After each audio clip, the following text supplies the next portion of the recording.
I'm Graydon King here with the Flying Dutchman, Dan Vanden Heuvel, in Pomona, where they've dug a giant hole in the parking lot so this guy can fly fast. Said he used to call him Flying Dutchman, and he did. Dan Vanden Heuvel to me is someone I've looked up to for pretty much my whole life. We couldn't have done it without Dan. Dan Vanden Heuvel is an icon in the sport. Dan is one of the few people who truly believe in us. Out in the world doing other stuff, he's just got this energy.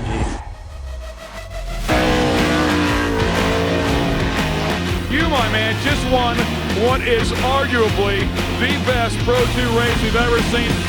Dan Vanden Heuvel, the Flying Dutchman, man, you get yourself another one. But the win went to Dan Vanden Heuvel.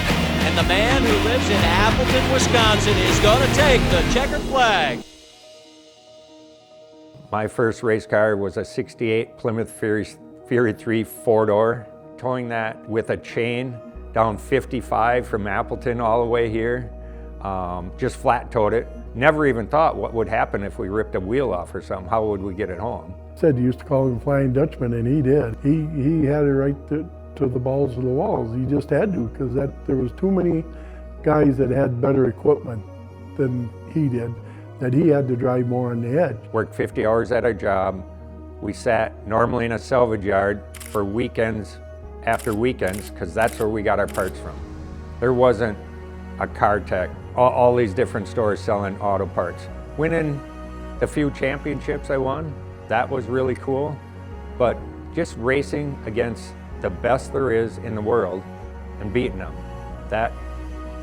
that's the coolest thing ever. I mean, on the track, he's a fierce competitor. Like, he never had the equipment quite that the big guys did, but he was always there, battling, winning, you know, and just, like I said, top privateer out there. Involving Dan Vanden Heuvel. Dan rolled the truck extremely hard, resulting in a red flag. However, he did give the crowd a big thumbs up before leaving, signaling that he would be back. He gets a frickin' move over flag. I warned him myself twice with my bumper, and he wouldn't move over. He's mad at something. I don't know what it is, but I can't believe it's me. One guy started dropping after another. Finally said, put the hammer down and go catch Scotty, and here we are. We need to focus on this man. He has built a huge lead, and he loves the mud. He certainly does. He's doing a terrific job. And you would think that some of these guys would study his driving techniques, because he definitely is the master of the mud. That's a muddy track out there. How difficult was this race? This is perfect. Every race should be like this. Maybe it's a sickness, I don't know what. I just love being around short course. Well, off the track, Dan helps a lot of people. I mean, and he's earned a lot what he's done, and he can give a lot of advice in different areas. 2009, he was one of the founding members of Moore. A lot of people don't look out for the B team, but Dan and that Moore group took care of the sportsmen, looked out, tried to get the best rules they could for them. And then being president of Moore for 10 years. I had a lot of work doing that, but we had so much fun doing it. And there's a lot of racers just walk away, disappear. Dan turned and stepped up and has been helping build the sport ever since. A lot of these companies wouldn't be here without Dan. Kenda is one of them. Dad's in the Hall of Fame probably like 20% of his own racing career. Dan being involved in the negotiation of signing drivers and stuff like that, or identifying talent, that made all of the difference. Couldn't have done it without him. A lot of wins, world championship, you know, under my belt, and wouldn't be possible without Dan. It's always awesome having somebody that supports you like that. And it's always cool that he lets us come here and just build buggies and do what we do and win races.